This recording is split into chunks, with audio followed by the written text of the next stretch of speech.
Welcome back, everybody, to Pandemic Radio. This is Outbreak Epidemiology Part 2, and we're going to pick right up where we left off, talking about epicurves.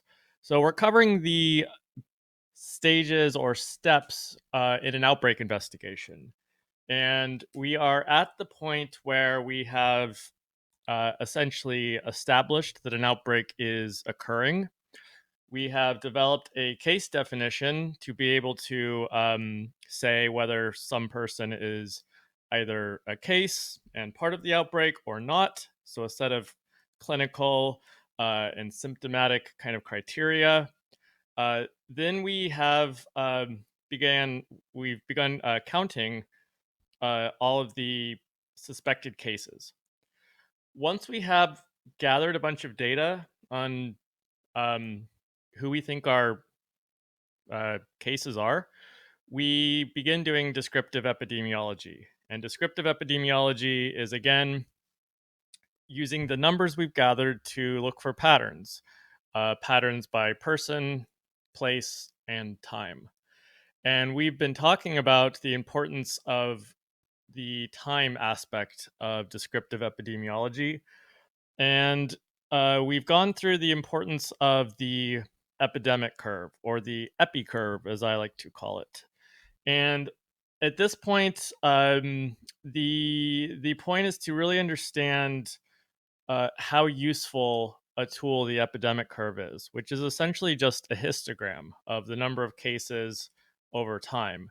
But really understanding how, how much this simple tool can tell you about what's going on. So this is a epidemic curve from the John Snow famous cholera outbreak, and showing you what an epidemic curve would have looked like um, applied to that scenario. So this is the classic kind of point source epi curve that is kind of characterized by this steep climb in cases, and then and then a kind of quick drop off over time. So this kind of like bell-shaped curve suggests that there was some common source of infection that everyone in this area was exposed to. So in this case, it was the contaminated water pump that had cholera in it. So everyone in that neighborhood was exposed, and then following the period of time between exposure and the first set of cases, the incubation period, people began getting sick. And then there was a peak in cases. And then you started to see this decline and ultimately back down to near zero as soon as that source of exposure was removed. So as soon as the handle was removed, you started seeing, this drop off in cases. So this curve would look a lot different if that pump handle was not removed, if that group or that community was basically allowed to continue drinking from this contaminated water source. People would just continue to get infected. And so instead of this drop off, you would see just a kind of plateau, or a curve that kind of didn't really dip down. So when you see a epi curve like that, it suggests one kind of common source, and the source has been removed. So epi curves, again, are ubiquitous, vital parts of any outbreak investigation. And I would encourage you guys to go check out the CDC's MMWR website, the Morbidity and Mortality Weekly Report, which is basically the greatest thing ever if you're an epi dork like me, because they publish all of their outbreak investigations all over the country and world. Every time they conduct an outbreak investigation, they're going to publish those results. So you can go check out what kind of vegetables are getting people sick, or all the other kind of interesting disease detective stories. So this is an example of an epi curve that was produced from outbreak investigation across multiple states of this it's this nasty kind of protozoan disease that comes from when food is contaminated with fecal matter. So this is Del Monte fresh produce vegetable trays that were contaminated with this protozoa, getting a lot of people sick. And this was the number of cases over time that they plotted, and you can kind of see a classic point source epi curve, meaning uh, this contaminated fresh produce vegetable tray was probably contaminated for maybe like a day. A bunch of people were exposed to it, and then that contaminant was removed. So eventually, people stopped becoming exposed to it, and the outbreak ran its course.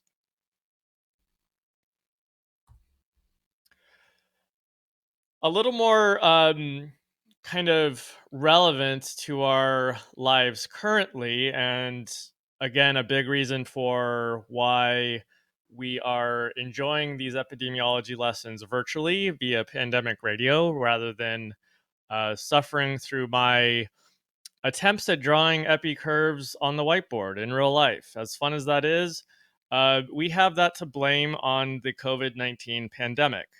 And it's not the first pandemic. It most likely won't be the last.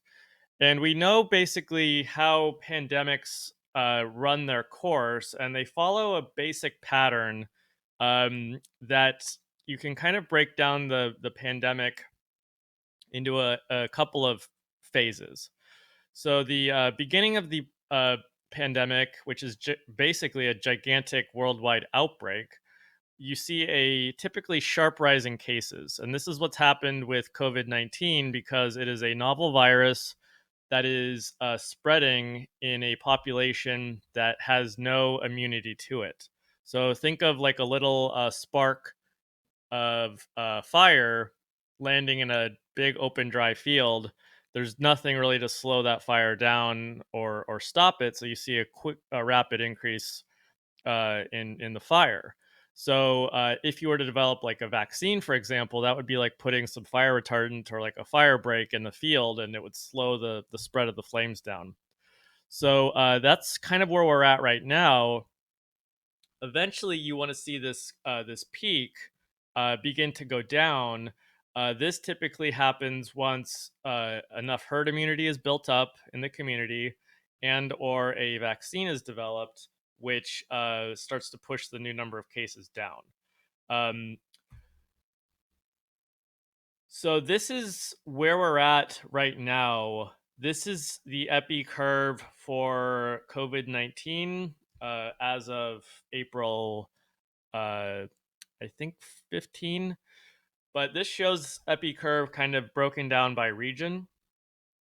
So we see, let's look for the Americas. We're here in this kind of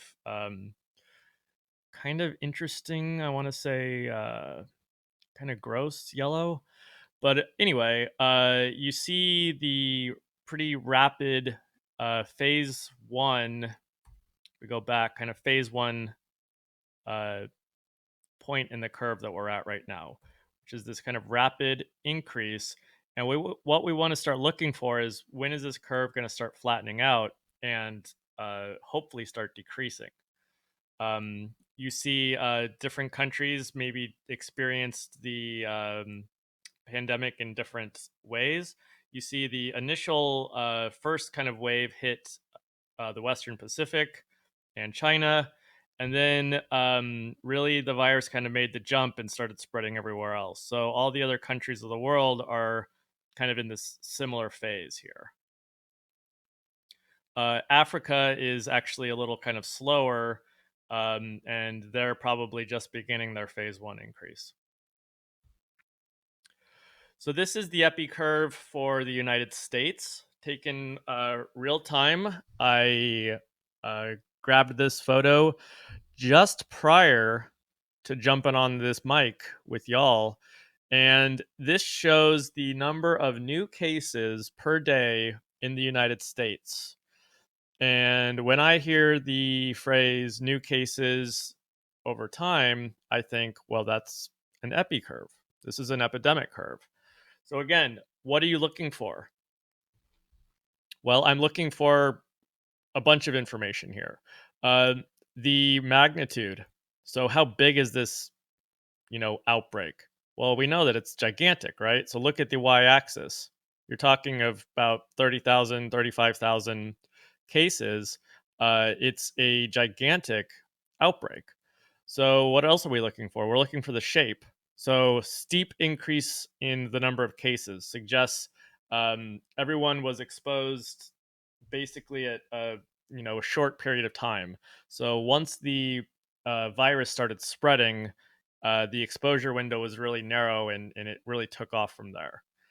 Um, what we're going to be looking for is this going to hopefully follow a more bell-shaped curve? Are we going to start developing herd immunity and or a vaccine and start driving the number of cases down? Or is this going to start plateauing and sustain itself over long periods of time? We don't know exactly what's going to happen yet. The idea is that all this social distancing that we're doing is going to start to flatten and then drop the curve into phase two and phase three. And again, phase two and phase three.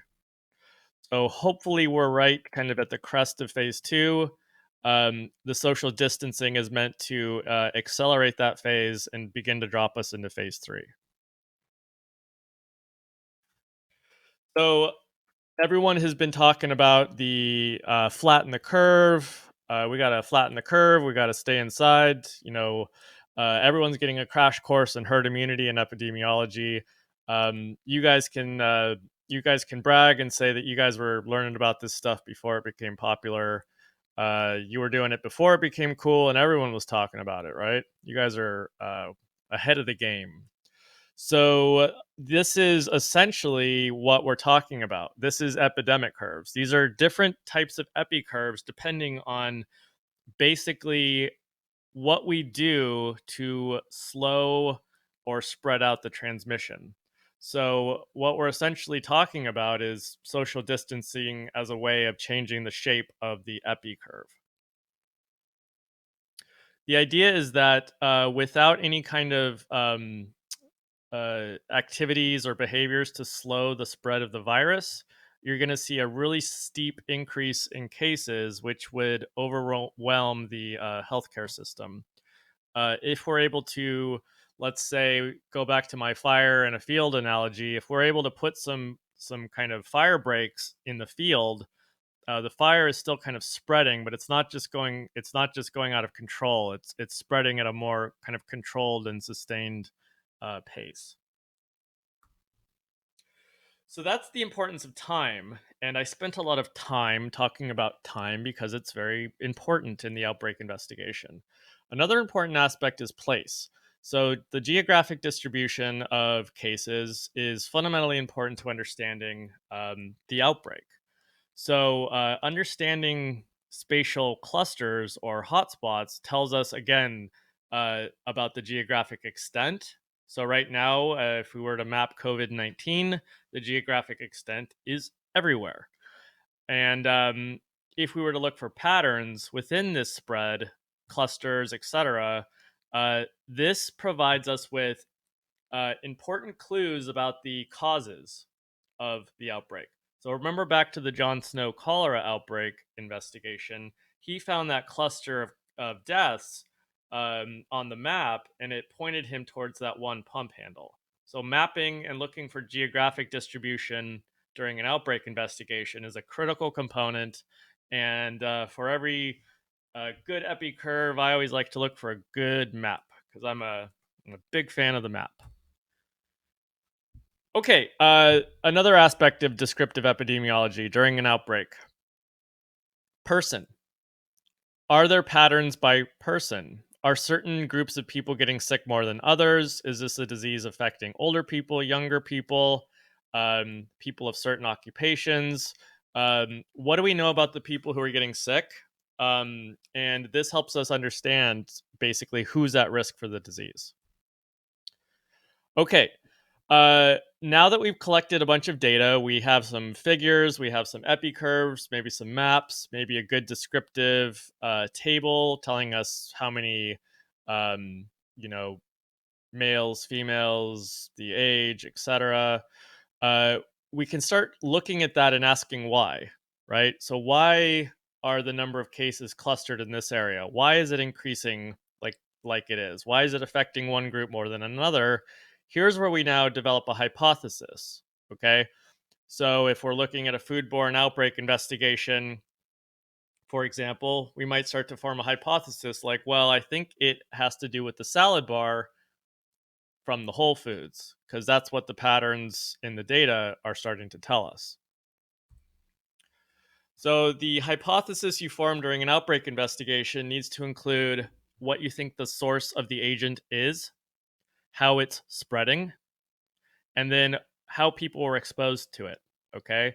So the source of the agent, was this a viral or bacterial agent? Again, you can use the epi curve to try to tell you and narrow down what this agent might be based on the incubation period. How is it spreading? Is it person to person? Does it seem to be, airborne? Is it vector borne? How is it spreading?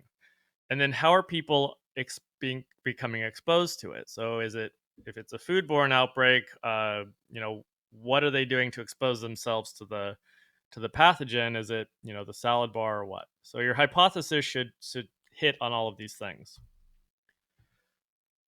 So when you're trying to form your hypothesis, you need to be asking questions like, well, what do we know about this virus or bacteria or protozoan's usual reservoir? Where does this disease or this pathogen typically come from? Is it waterborne, like cholera? Does it come from bats? Looking at you, COVID-19. How is it typically transmitted? Is it airborne? Is it through fecal oral route? What are the other known risk factors? Okay. Uh, this helps us to build a more complete hypothesis.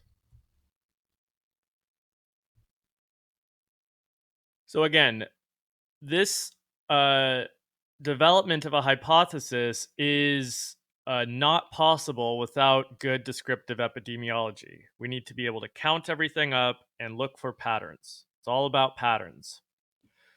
The epidemic curve, for example, points to a particular period of exposure, what events occurred around that time. And then if you start to notice differences in like why some groups of people are getting sicker than other groups of people, what is it about them? Why is that happening? Right? Is it affecting older people, younger people, um, people whose favorite color is blue? What is it about them that might be putting them at more risk?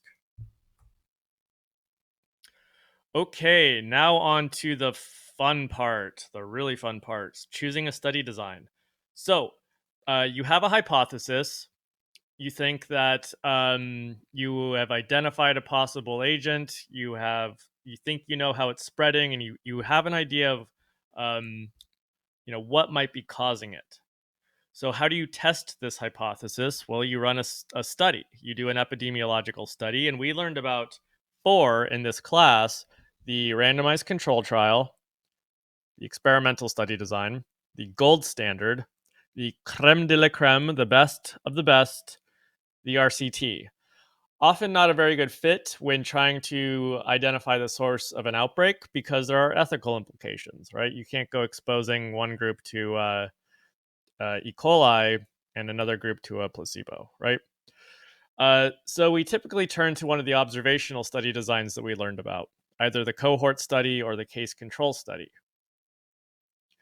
Remember that a cohort study is basically when you break up a group of people by what they were exposed to.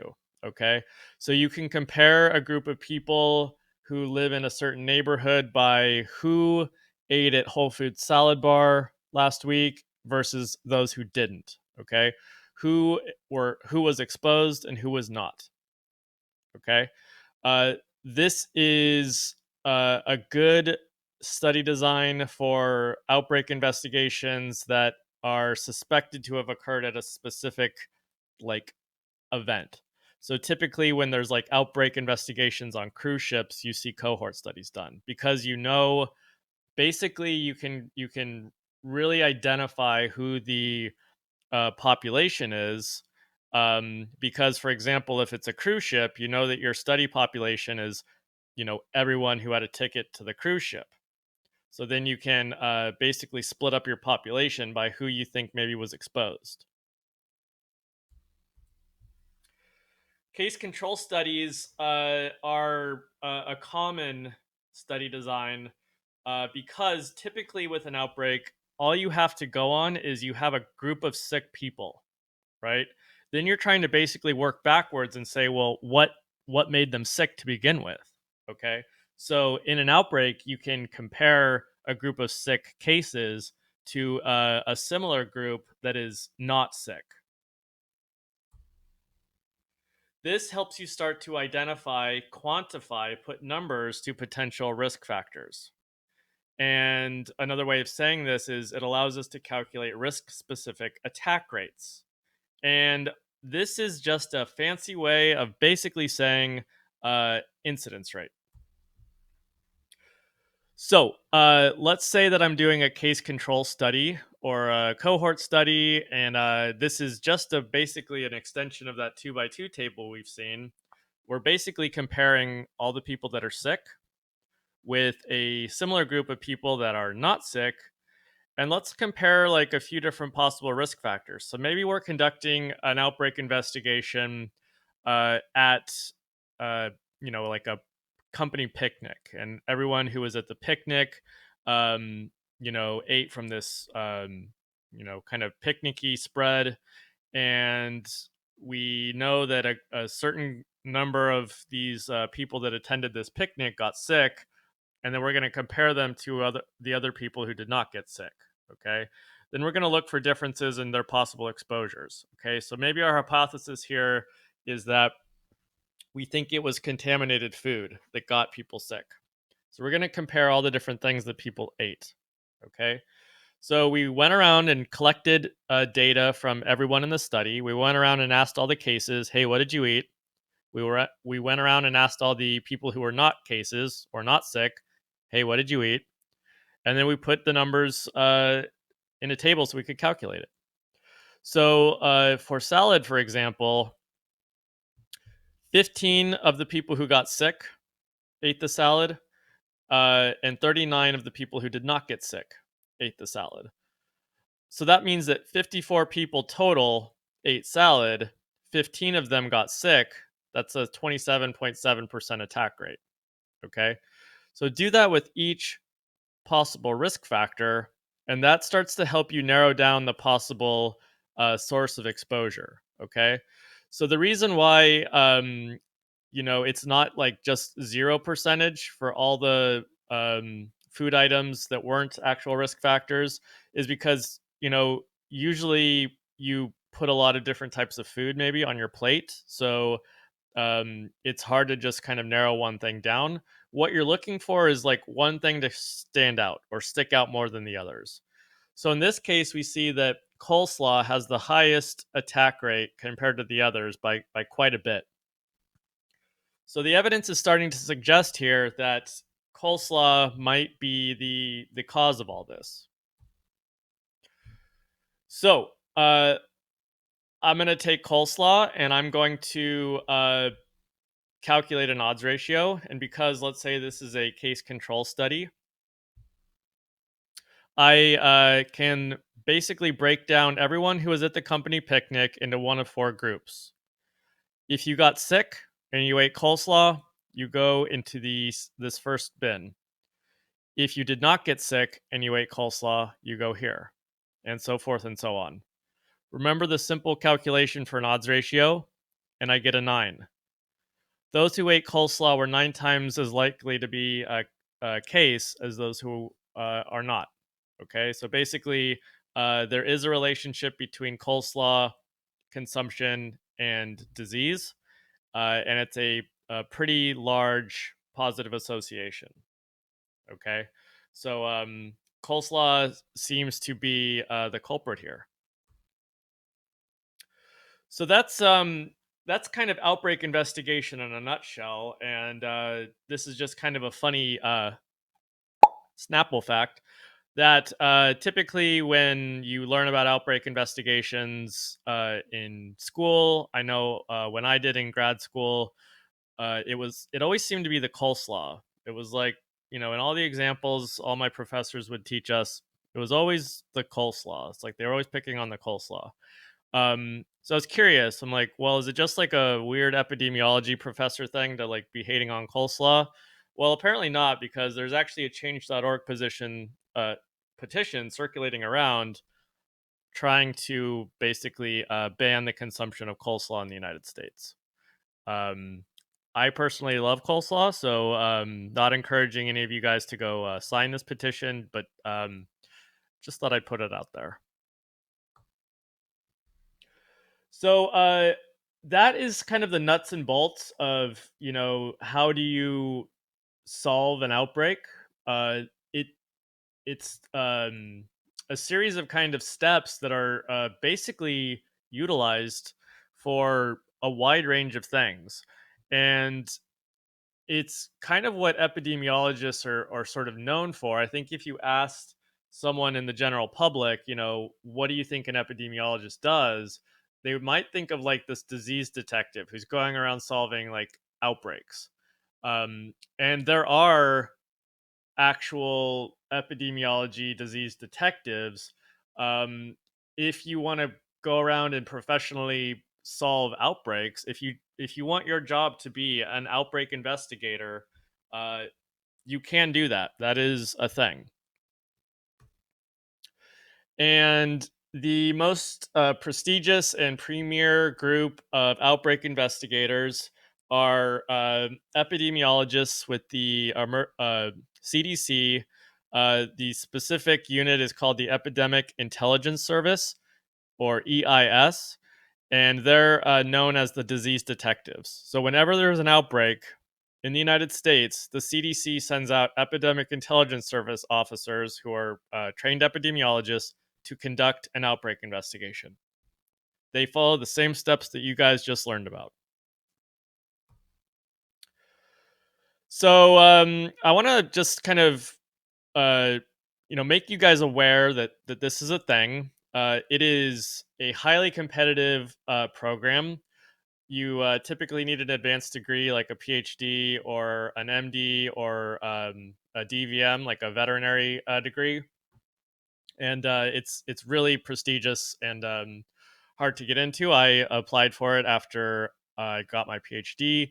I did not get a call back, but I'm not bitter. Sorry.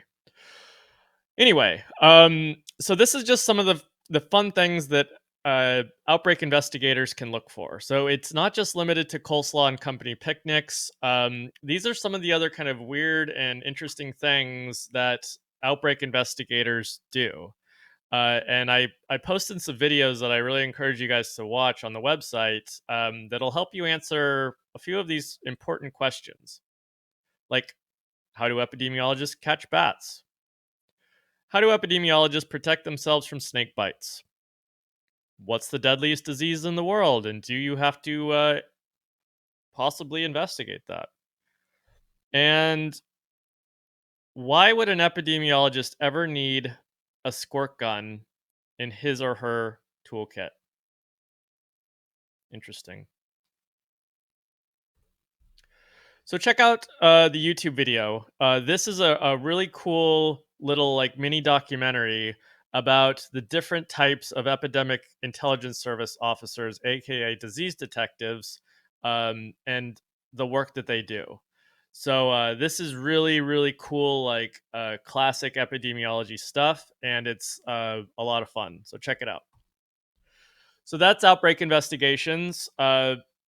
And it's been real, and we'll continue on to our next topic next time on Pandemic Radio. This is Dr. Bales signing off.